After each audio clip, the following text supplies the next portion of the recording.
Good evening. I want to welcome you to a really fun program that we have tonight. My name is Nancy Kegan Smith, and I am president of the First Ladies Association for Research and Education.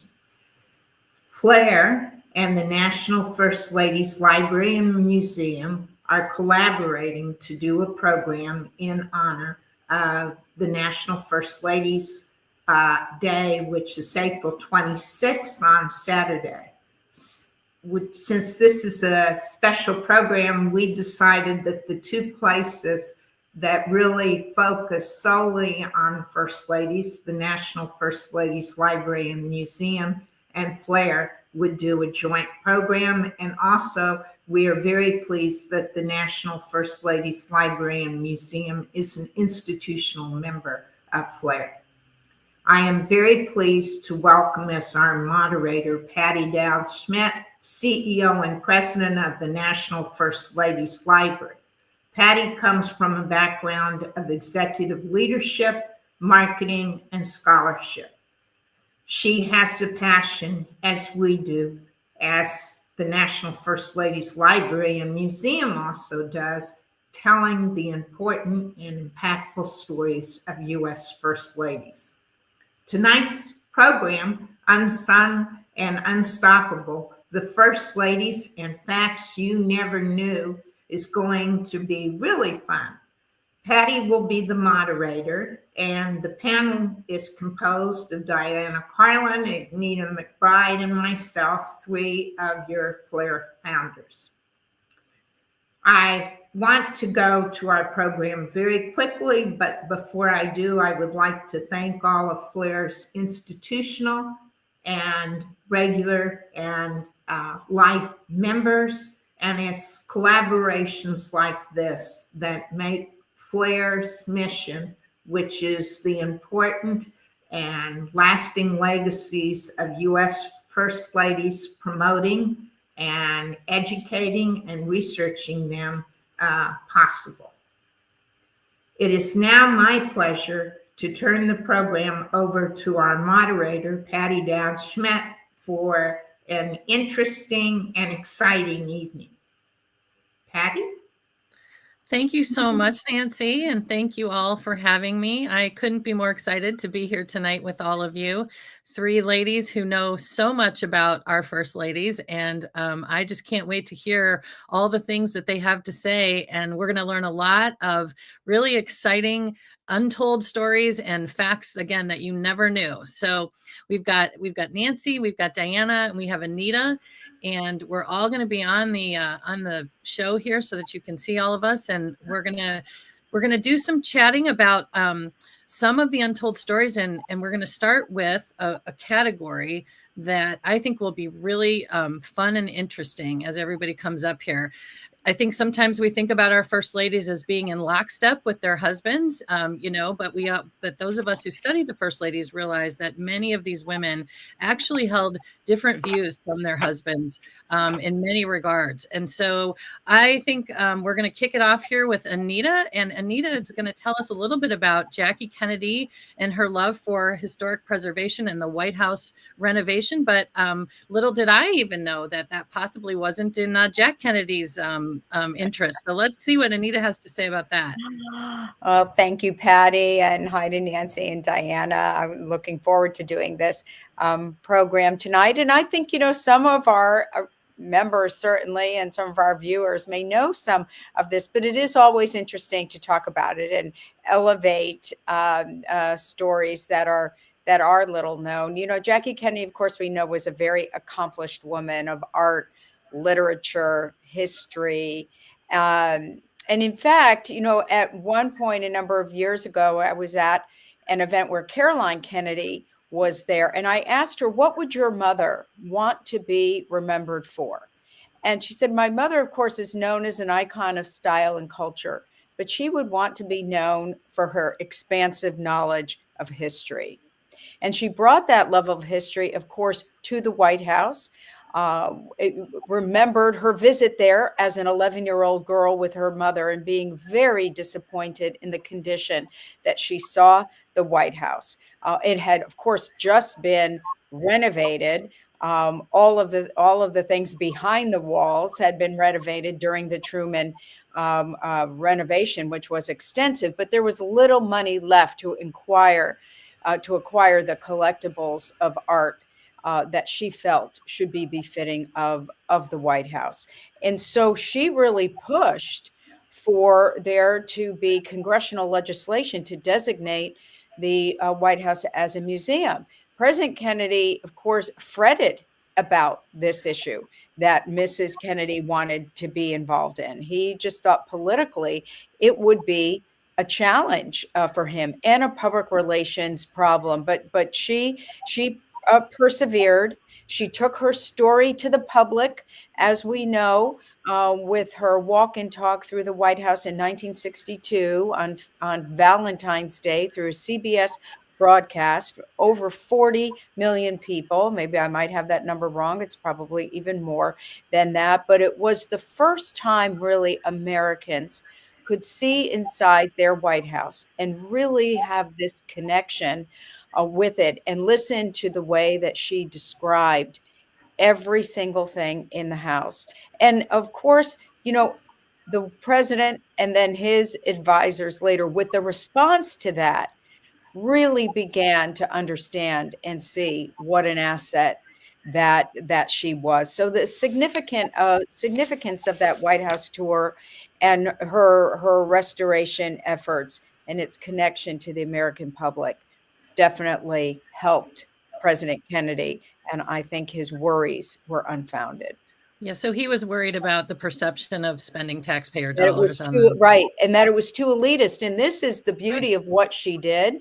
She knew there would never, ever be enough government money to keep the White House in the museum quality that it deserves, to acquire the things that belonged in the White House. So much had been lost to history because there wasn't a curator. There wasn't a way to, a formal way to document and protect the treasures that belong in the White House. So she created an institution, a legacy that lives in her name, the White House Historical Association, which we all know, the nonprofit entity that could raise and collect the money and use it. Not one penny of government money goes into that association, thanks to Mrs. Kennedy and the way that she really persevered with the president's advisors, including his legal counsel, Clark Clifford, to write this up in a way that would protect it in perpetuity, free from the hands of any government money and any budgetary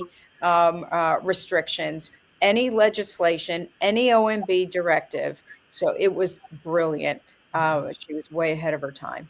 She was. She absolutely was. And we're so grateful to her for doing that, for the legacy of the White House today. So let's go a little further into the future and go to Diana, who's going to tell us a little bit about, maybe surprise to some people, that Melania Trump actually differed with President Trump on wearing masks, and maybe what that was all about. Well, and not just that, but definitely on wearing masks. We know, those of us who lived through the pandemic, which is everyone watching, that President Trump was not a proponent of mask wearing.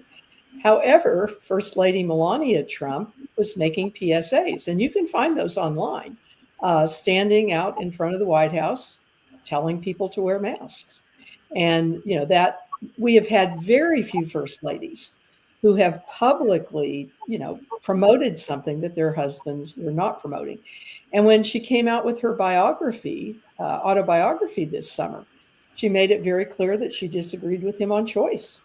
And that certainly caught people by surprise, but it's in print, can't deny it. We've had some other First Ladies who maybe differed, but they were very careful about not doing it in public. And we were at the Bush 41 library in College Station last week. And, Barbara's a good example of that, where she also differed on choice, but she managed to find a way to sidestep those questions directly, never publicly disagreed with her husband. And she did have one instance, because gun control, they had some differing opinions, and she did kind of accidentally walk into something, but she didn't walk it back. So we do have some other examples of where there were differences, but I do think Mrs. Trump disagreeing publicly is one that surprises people. Yeah, I do think that people don't realize that the first ladies do disagree with their husbands often, especially in more modern times. I think that's been something that we've seen, is that women have definitely carved out their own policy choices, and sometimes they are not what their husbands are. So it's a very fine line, and a fine line to walk, and a thread the needle act for them. But it's interesting to see how much more bold they're becoming as we continue into the more modern age. So, and then Nancy, you're going to tell us a little bit about a presidential debate that has just come to light, I think, between all of you, right? That we've just found out about this debate, and I'd love to hear more about that, where maybe one of our presidents disagreed with or first lady disagreed with the policy position of the president. Well, this came to light before the presidential debates, and none of us really knew about it. Most people think of the first presidential debate being between Nixon and Kennedy in 1960. But actually, the first presidential debate was November 4th, 1956, and it was between two surrogates. It was between Eleanor Roosevelt, representing candidate Illinois Governor Adlai Stevenson, and Margaret Chase Smith, representing President Eisenhower.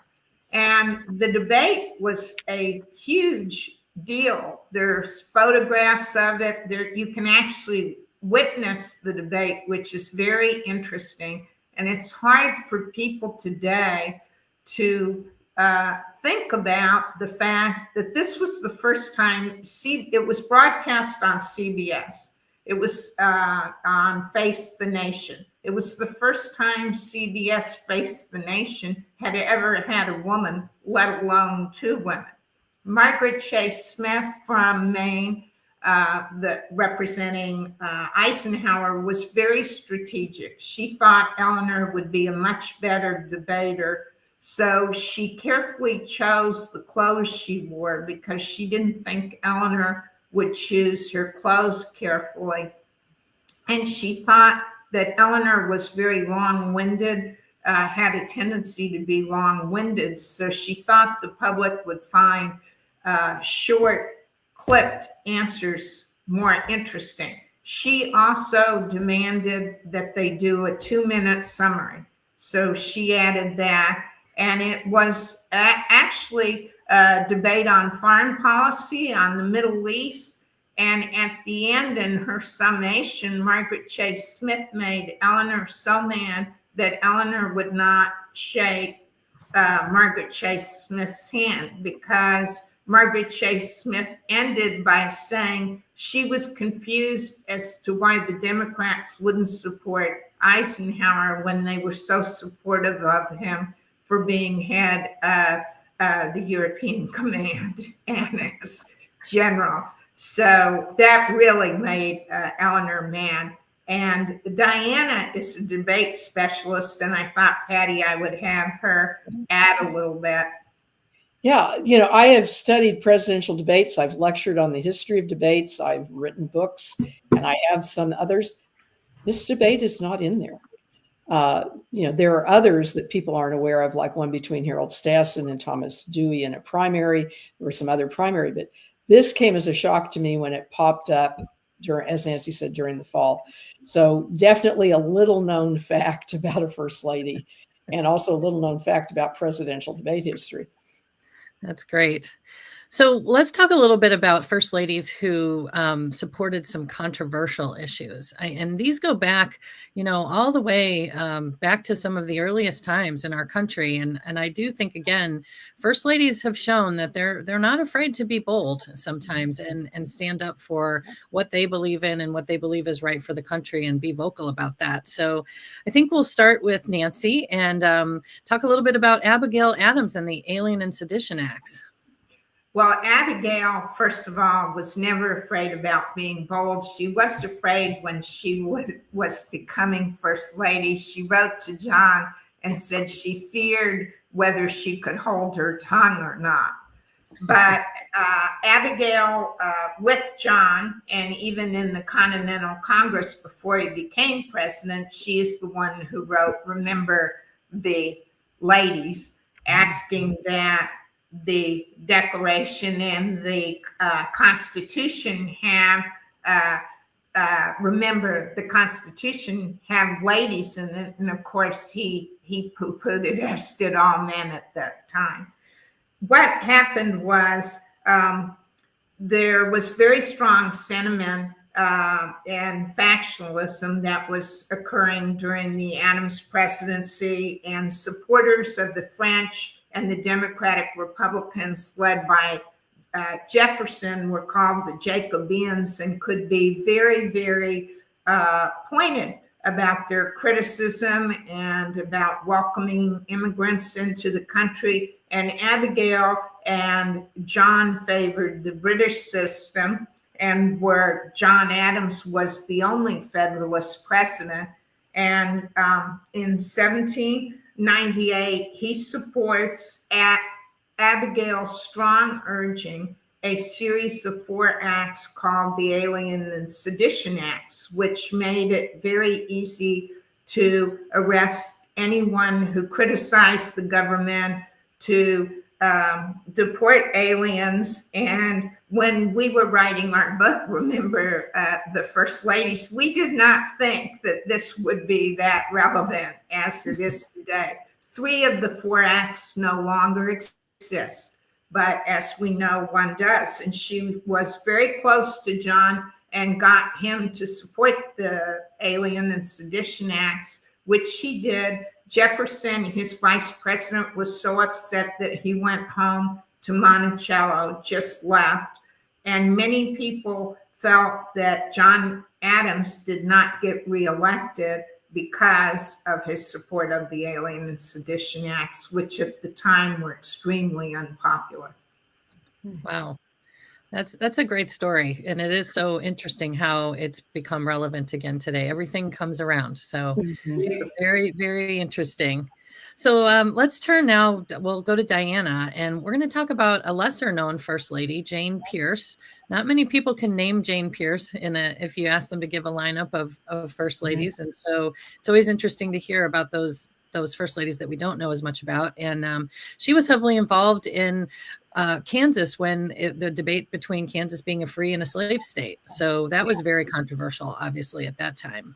Yeah, well, Jane Pierce was even called the ghost of the White House. Very tragic life, very tragic story. They had 3 children. 2 of the boys died as toddlers. The third was 12 years old when Pierce was elected president. And about 7 weeks before the inauguration, they were on a train going to a family wedding, I believe. And there was an accident, and the only fatality was their 12-year-old son, who died right before them, right in front of them. And she, of course, went into a deep depression, as you can well imagine. She wouldn't even go to the inauguration.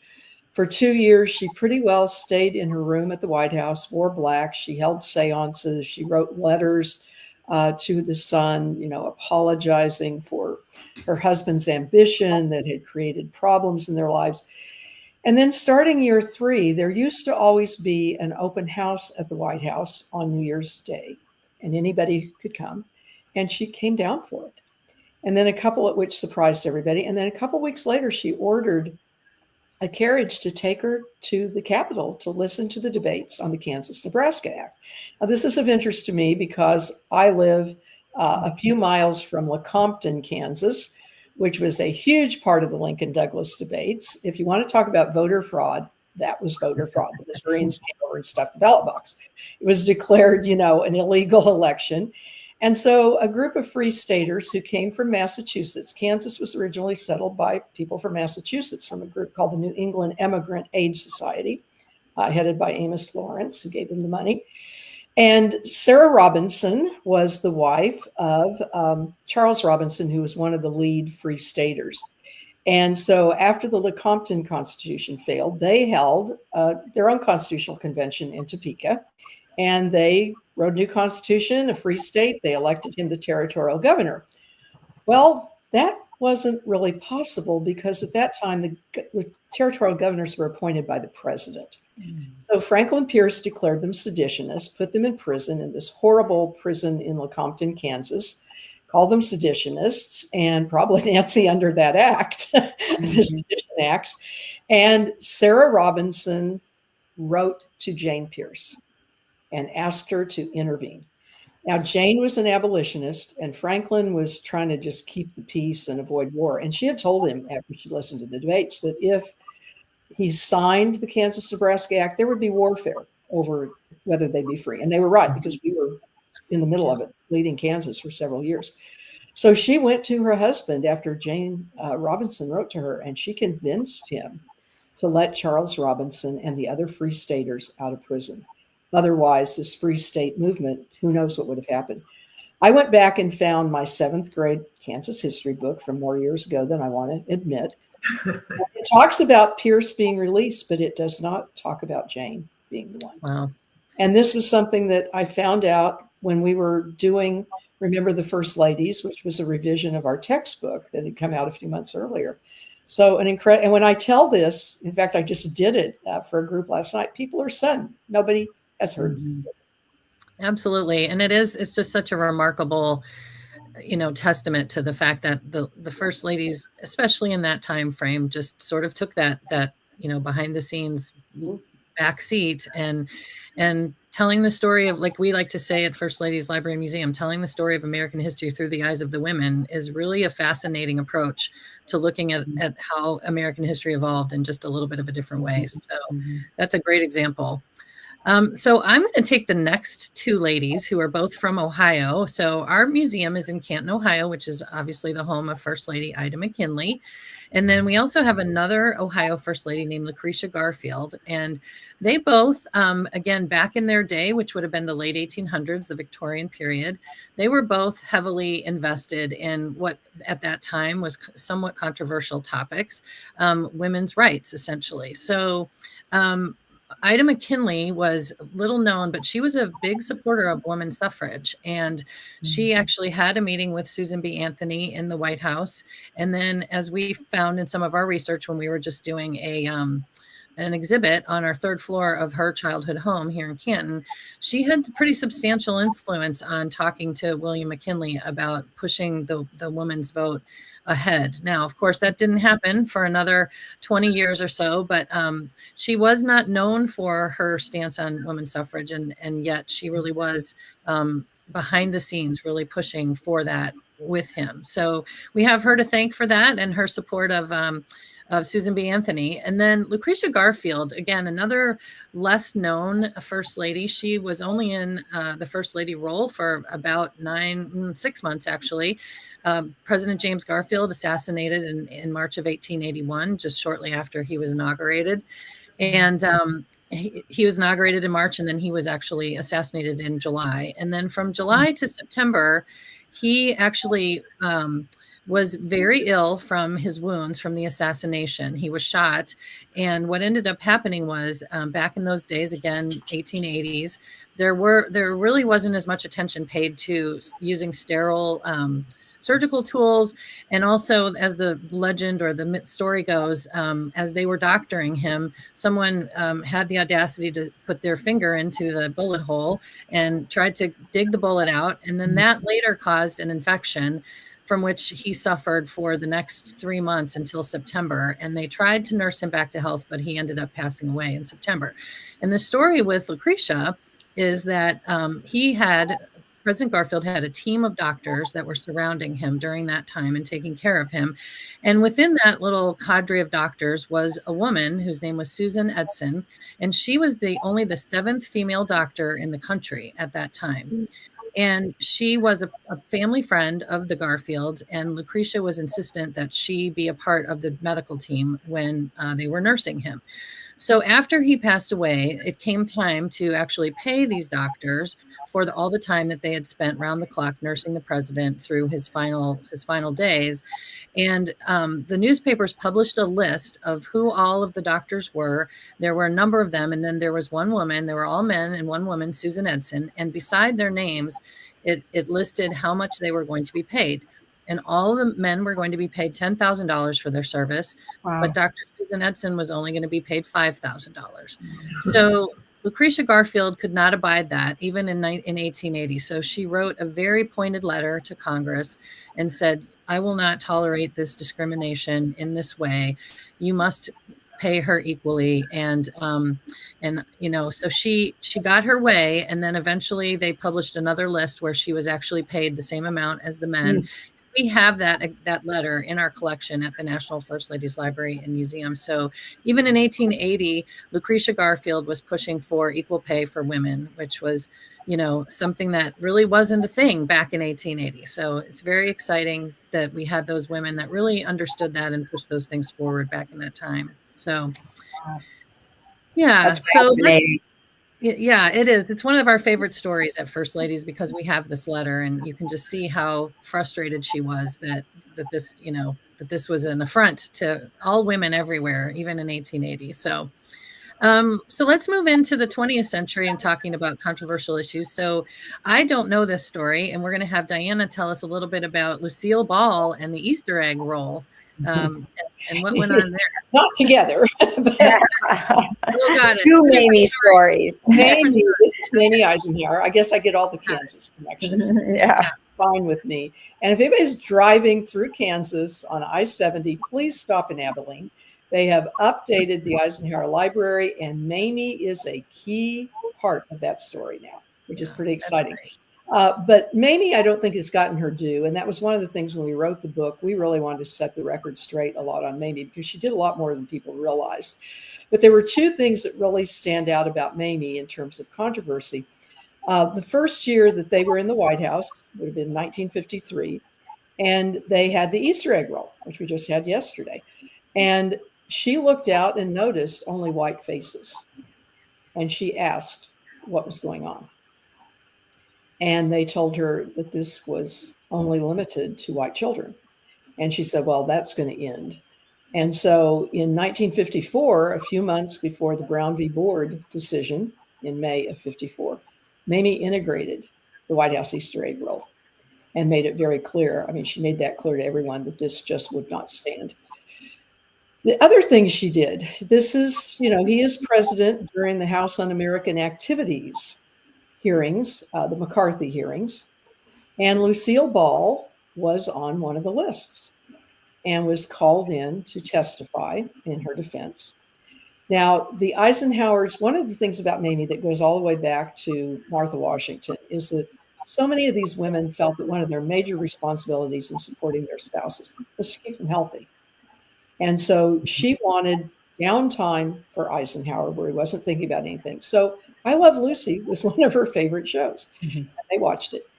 And she, so after Lucille Ball had testified, she decided to make a point about her innocence. And they were having a big birthday party for the president at the White House. And she invited Lucy and Desi to that event and had them seated with the president. So she found a very subtle way to make a point about Lucille Ball, Desi Arnaz, and their loyalty to the United States. That's great.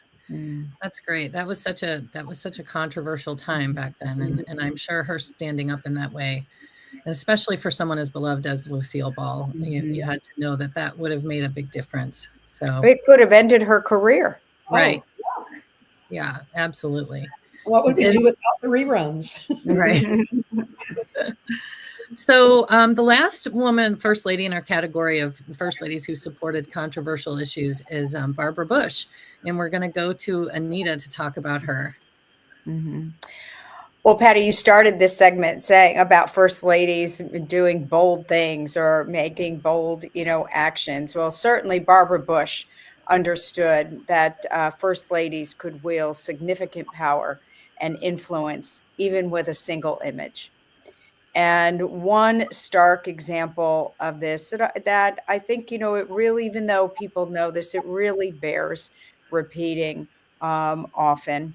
Early on in her tenure as First Lady, I think it was in mid-March of 1989, she'd just been First Lady for 2 months. She made a visit to grandmother's house. This was in Southeast Washington, D.C. This was a home for children who are orphaned of AIDS by AIDS parents and had AIDS themselves, had HIV. She held and Sue the crying baby, that baby's name, a little boy named baby Donovan, who subsequently died of AIDS. But she soothed him, held him in her arms as any mother and grandmother would do. What was so striking about that moment, of course, this was a period of time where people were very fearful of the AIDS epidemic. It was really, a blown out epidemic in the 80s. There was a lot of controversy about the response during the Reagan administration, the time of the Reagan administration, that that President Reagan was slow to respond. Some of that response or slowness also, plagued President George H.W. Bush, which Barbara Bush felt ultimately that he got a bad rap because he did really push for increased funding and research through the NIH on AIDS research. But by holding that baby, she made such a solid political statement and a show of compassion without uttering a word. A year later, she went to the funeral of Ryan White, the young, hemophiliac boy who died of AIDS, that he got through an infusion, a blood transfusion, and really fought valiantly for his right to be able to go to school. It was a national debate, and very heated and very sensitive. But when he died, Barbara Bush, along with Elton John and a number of other celebrities who were champions in the AIDS fight, were there she was there to show her compassion, again, without uttering a word. Absolutely. And I do think it's easy for people to underestimate how fearful everyone was during that AIDS. It had been blown up into such a fear-based situation that people were afraid to touch someone with AIDS, or afraid to be anywhere near blood of someone else, because that's where all the gloves came about with, emergency medicine and all. Or that you'd be in the same room with someone with AIDS. Yes.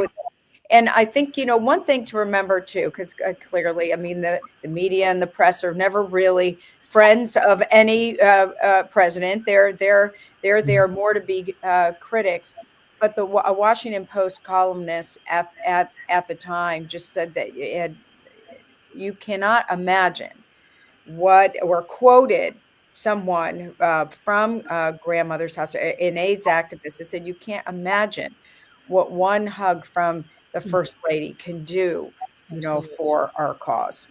Absolutely. Yeah. Testament to Barbara Bush. Absolutely. For sure. Okay, well, we're going to move on to a new set of topics here, and we're gonna do this in a little fun way. So we have a little category called First Ladies Who Did Firsts. So the first ladies who did certain things. So I'm going to say a first lady that did a first thing, and then I'm going to call on one of you, and you're going to say who it was and talk about that a little bit. So we're going to start with the first lady the first lady to ever be in a combat zone, and we'll go to Nancy for that answer. Well, when we were writing our book, Remember the First Ladies, we said Eleanor Roosevelt, when she made her trip to the Guadalcanal, and the plane before her and after her both were attacked and bombed, and she was going to see the soldiers, was the first lady to be in a true combat zone. And it took a man, actually the head of American POTUS, and who collaborates with us on our podcast series, American FLOTUS, to question me. And he said, Nancy, you're wrong. It was Dolly Madison. And we go, his name is Alan Lowe. And we go, Alan, you are right, because, of course, in 1814, Dolly saved the War of 1812 was going on. In August, the British are coming in to Washington, D.C. in late August, and Dolly is alone at the White House with some enslaved people and some help. and she decides that they should break the frame and take the Gilbert Stuart portrait of George Washington and save other important documents. But she was so close to not leaving before the British attacked the White House. She had a dinner table set, and when the soldiers came in, there was all the food and drink, and they enjoyed that. It was about 45 minutes before that she left and put on a wagon the portrait and some key documents. And so it was really Dolly Madison who was the first lady in a true combat zone. Yeah, she escaped with her life, it sounds like. And so that's great. Okay, so who was the first lady to ride in an inaugural parade? We'll go to Diana for that one. Well, that was Helen Nellie Taft. And it was controversial. Now, this was in 1909, folks. So up until 1909, no first lady had ridden with her husband after the inaugural ceremony to the parade. And Nellie wasn't supposed to ride either. Typically what happened was after the inaugural ceremony, the outgoing president and the brand new president would ride together back to the reviewing stand at the White House. Well, Theodore Roosevelt wanted to get out of there as quickly as he could because he had some disagreements with Taft and he'd been gracious enough to ride with him. So he didn't ride. He was not there. So Nellie took the opportunity.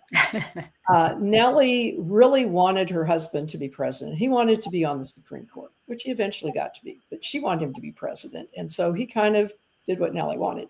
So she was not going to miss this chance. So she jumps into the car and people were outraged. The chief steward was saying that people were saying, my goodness, she overstepped her bounds. The newspapers wrote about it. How dare she do this? And that she was using this as a symbol of her support for suffrage. So you'd mentioned Ida McKinley with suffrage. This was a tough thing for women to support back then, because especially once the Women's Christian Temperance Union got involved and it was tied up with whether or not we were having banning alcohol. And so they were trying her to that particular position, which she did support. But she didn't think women should vote unless they were educated. So Nellie gets plastered with she is a symbol for suffrage and she shouldn't have been in the car, but she did it anyway. And there's a wonderful, we have the picture in the book. If you all have seen those stereograph machines where you have a double picture and then you put it in and it looks 3D, she had one of those made of her right. Yeah. How dare she step outside of her bounds, right? So that's a good one. Okay, so we have another first lady who was the first to help her husband get a Nobel Peace Prize, and also the first to have a social secretary. Anita, who was that? Well, of course, Edith Roosevelt is a woman of a couple of firsts. The first being the first lady to actually have a professional staff member hired. This was a social secretary being able to successfully negotiate having a federal salary for a member of the first lady's staff. And to this day, all staff of a first lady are considered staff of the president assigned to the first lady. Because again, there's no statutory authority for first lady, although there is a budget associated for first lady staff. But the other thing about Edith, in addition to a staff person, is, she really stretched what a first lady's role could be on the global stage. And you mentioned the Nobel Peace Prize. Of course, we only have, there's two presidents that have Nobel Peace Prize, of course, is because Barack Obama got one in 2009. But this was the first time the president had been awarded Nobel Peace Prize. It was for the successful negotiation of Teddy Roosevelt in mitigating the war between Russia and Japan, where both were vying for greater dominance in the Pacific region. Edith was a conduit for valuable information between a British diplomat who was stationed in St. Petersburg, Russia, was the consul of the British Empire to St. Petersburg, who had valuable information about what was happening on the ground in Russia that he could not directly give to the President of the United States, but through a personal relationship that this British diplomat had with both the Roosevelts. He had presided as best man at their wedding, which took place on a boat or a ship from Great Britain. But she was the conduit for this valuable information that President Roosevelt used to successfully negotiate the end of the war. I just want to mention one comment from the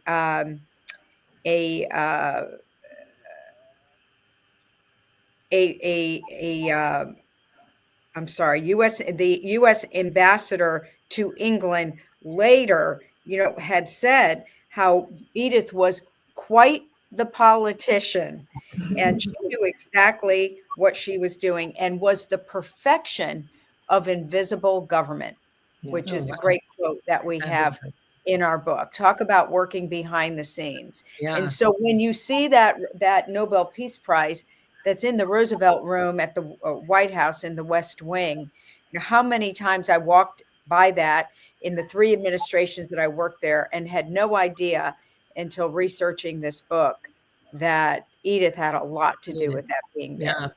Yeah, that's a great quote, the invisible. That's really good. Very, very nice. Okay, so let's talk about another first lady from the 1920s, who was the first woman to be a geology graduate, to have a geology degree, and also the first woman to have her own radio broadcast. Diana, who was that? Okay, this was Lou Henry Hoover. We think about Eleanor being on the radio all the time, and writing My Day, but Lou Henry Hoover was the one who did it. And she was the first woman to graduate from Stanford with a degree in geology, but she couldn't get a job. However, she followed her husband around and actually helped him with a lot of what he was doing as a geologist. They were both geology majors. They were both from Iowa and didn't meet until they were at Stanford. But when she became First Lady, the 19th Amendment had only been in effect for about 8 years. Yeah. Now, there were about 17 states west of the Mississippi that had already given women full voting rights, but we got the 19th Amendment. So once, our first ladies were really hesitant to give speeches. And it really wasn't until the 1830s that women were publicly giving speeches. And then they threatened to burn the buildings they were in. And so, they were very hesitant to do this. And so Lou Hoover takes advantage of the radio. And she's a well-educated woman. She's used to doing speeches, within some of her work with the Girl Scouts and all. So she was the first one to give a public speech. It was over the radio, broadcast nationally. And she did this regularly. And she even built a studio in the White House to practice her speeches. So she had this practice studio, which was pretty amazing. And during the Depression, she was doing speeches to the women of the country, a little like what Edith Wilson did to help women figure out how to stretch everything during the war effort. She was doing that. So she was really our first public speaking first lady and first on radio. I think that's a great tidbit, because I do think most people think of Eleanor Roosevelt as taking on that mantle. So she had the stage set for her. Yeah. So I'm just going to do a quick time check, because we want to make sure that we have time for questions. So I think we'll go another maybe 8 minutes, 10 minutes or so. And so we'll kind of speed things up a little bit here so we can get through the rest of our tidbits, and then we'll leave some time for questions. And I would just want to tell the audience, if you have questions, feel free to put them in the chat, and we will see them and try to answer them. So let's see. We're going to ask Anita who the first official ambassador for a president was as First Lady. So Pat Nixon in 1972 went on an 8-day, 10,000-mile trip through several countries in Africa, the Ivory Coast and Ghana and Liberia, and was going for the inauguration of the first president of Liberia. So it is the first time, and it was a hugely successful, got worldwide coverage. And it was the first time a first lady was actually given the title personal representative of the United States. And of course, we know Pat Nixon was a very well-traveled first lady, really one of our most traveled first ladies in history, to 81 countries. And it was something, what was also significant about this is how much the president realized the value that Mrs. Nixon had. And for the first time, that his staff, who had been so difficult to her, John Ehrlichman, Bob Haldeman, really had to report to the president how the coverage of her representing the country, representing the United States, got universal acclaim. That's great. That's great. Pat Nixon's another one who sometimes gets branded in a very unilateral way, right alongside President Nixon in the Watergate scandal. So it's always so interesting to hear all of the things that they did. So we'll go to Nancy, and we have our first lady who was the first to support the concept of détente, I'm assuming during the Cold War. Well, that was Nancy Reagan. Ronald Reagan and his advisors, and definitely most of his advisors, felt Russia was, the Soviet Union was an evil empire.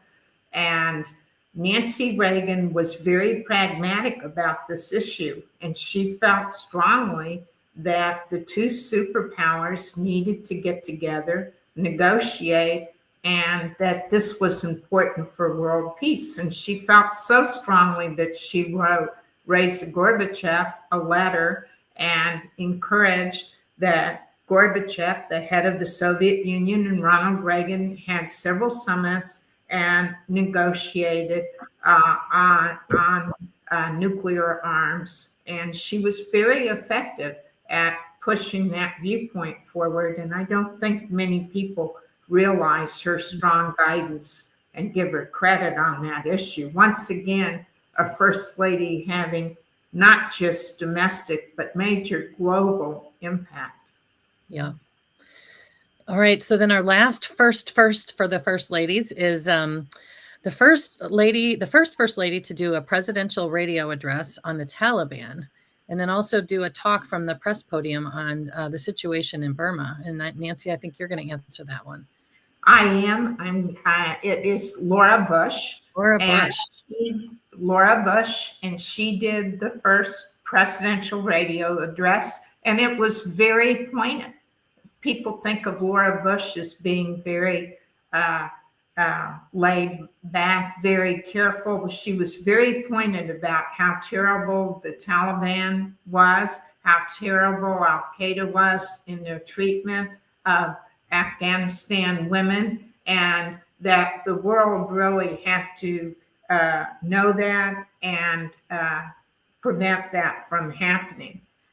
She was also she published op-eds detailing the abuses of the military dictatorship in Burma, which was Burma then.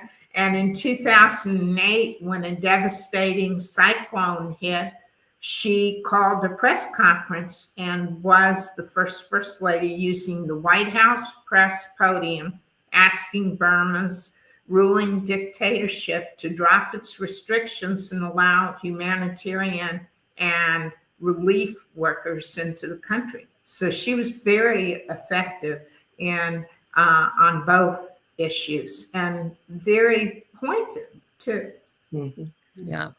Anita, were you with her during some of these times? Do you have anything you'd like to add? Yes, not with the radio address in 2001. I was working on the president's side, but I do know, yeah, for sure. And she talks about it in her memoir, that doing that, she felt that her voice found her by speaking out, and then the response that she got from people, that they did not expect this out of her. And in fact, Milan Verveer, who was Hillary Clinton's chief of staff, had said to my predecessor as chief of staff to Laura Bush, that if Hillary Clinton had tried to do that, she would have been vilified.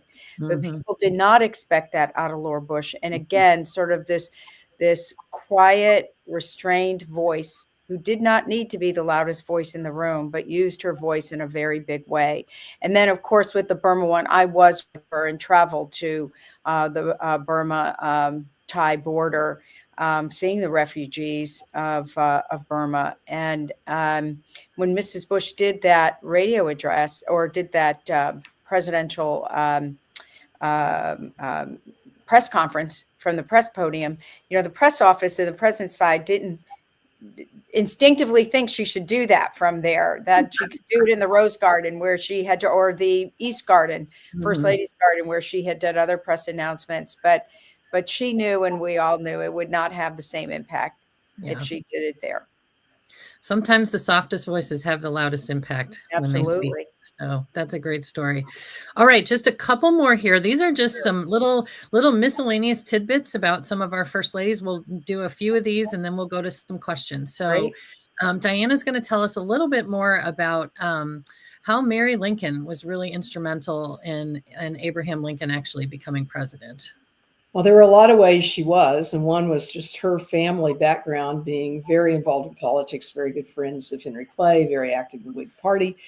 But in 1849, when Zachary Taylor was elected, Lincoln, Nancy mentioned the surrogate debate with Eleanor and Margaret G. Smith. That was the first televised surrogate presidential debate. But there were surrogate debates going back to the beginning of the country, and Lincoln was a surrogate debater for the Whigs. And he had done that for Zachary Taylor.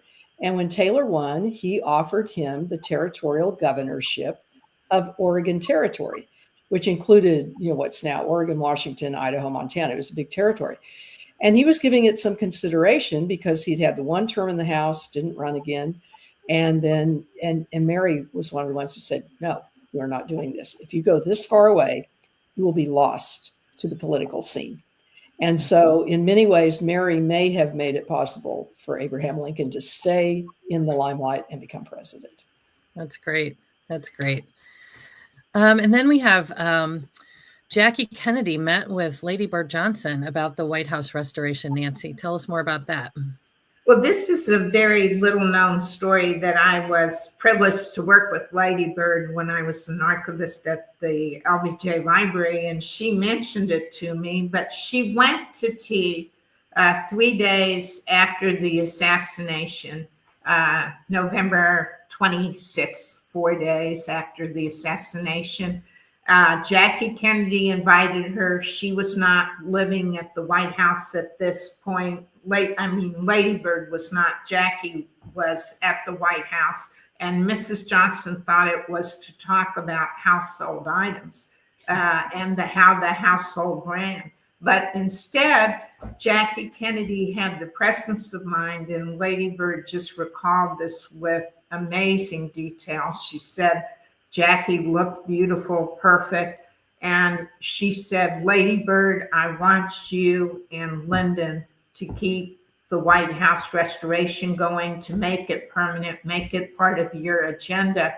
And she had prepared a 7-page handwritten letter, which she later sent Lady Bird, just like 2 days later, and the Johnson Library has it, which gives her detailed plans for how they should make what they did make it permanent. It was called the Committee for the Preservation of the White House. Every First Lady since has chaired it. They also made the White House Curator permanent. And Lady Bird never intended to do this. This wasn't her comfort profile. And she told me she was never so scared as she was in that first meeting of the Committee for the Preservation of the White House, because it was Henry DuPont and all these people, and art was not her profile, but it ended up going extremely well. And it is the only instance that we really know of when one First Lady asks another First Lady to carry on her agenda. Carry on her legacy. Well, what a time that was. And I'm sure that was quite difficult for both of them to, during that specific time. So good story. So quickly, Anita, let's talk about, there's a letter that Jackie Kennedy wrote to Nikita Khrushchev. And it's a prime example of backdoor soft diplomacy, right? So Sure. Height of the yeah. Cold War, President Kennedy was assassinated. Mrs. Kennedy was very moved by the fact that Nikita Khrushchev, the Soviet leader, had gone to sign a condolence book in Vienna, but also sent a representative to the funeral. Of course, again, remember, this is height of the Cold War. Mrs. Kennedy wrote a letter to him that she dispatched through the Soviet ambassador here, Anatoly Dobrynin, which he sent encrypted to Khrushchev. This completely bypassed the Secretary of State, the National Security Advisor here, in the White House. And this was both, a demonstration of her political savvy and also just the personal nature of her language to him, which basically was, she said, I know you and my husband were adversaries, but my husband wanted peace, and I believe you do too. And really appeal to him to continue, a path to peace.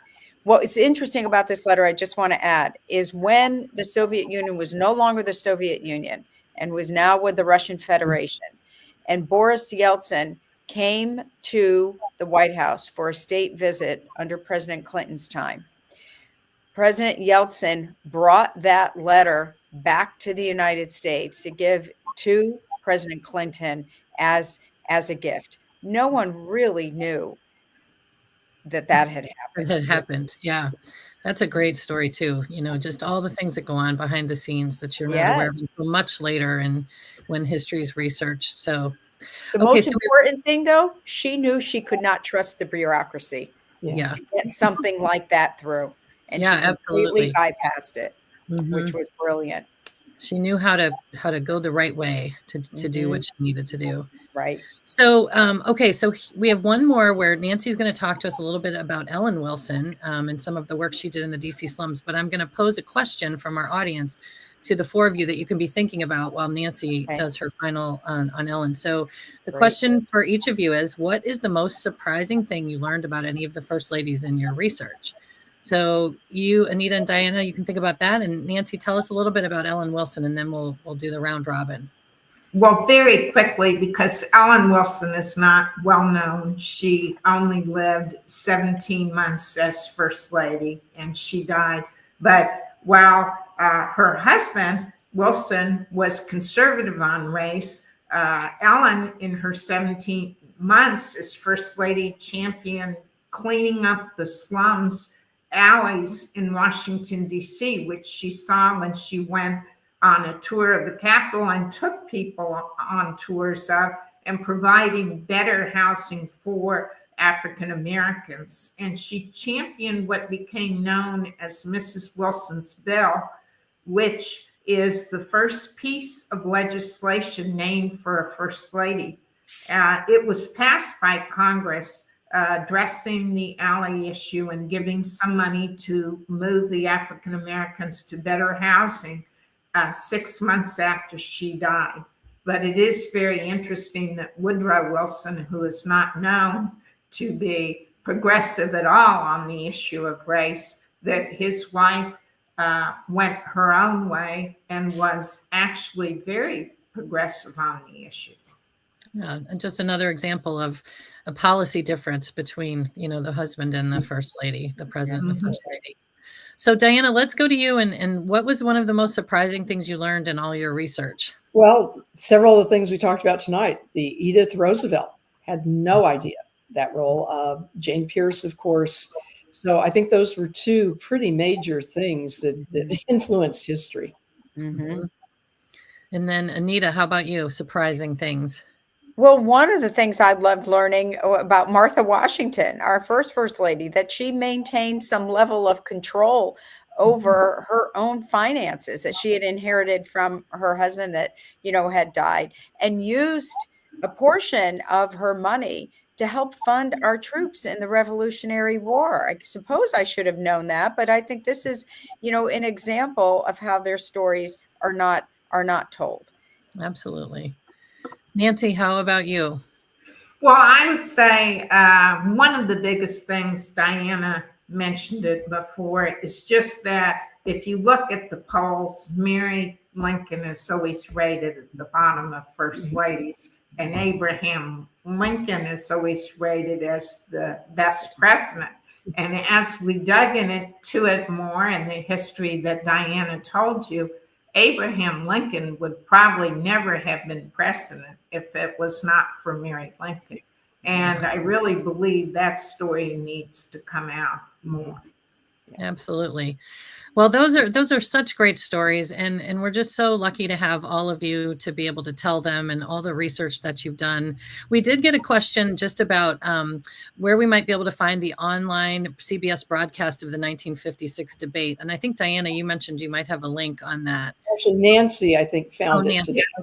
It is actually, type in that debate, and it's a BBC link. No, the Jackie Kennedy walk and talk. This was right, Patty. So this was the CBS broadcast of the CBS broadcast of the debate. Sorry, Nancy. Of Eleanor and Margaret Chase Smith.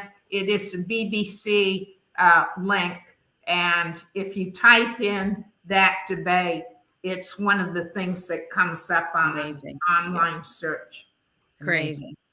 Well, again, we're really grateful to have all of you, and thank you for inviting me to be a part of this panel. It's been a lovely evening, and we had a number of people commenting on how much they enjoyed the program. So hopefully we'll see everyone back again for the next one, and happy National First Ladies Day on Saturday. Thank you. Thank you. Thank you, Patty, for all Thank you. Thank you, Bye, Patty. Diana. Thank you. Bye. Good night, everybody.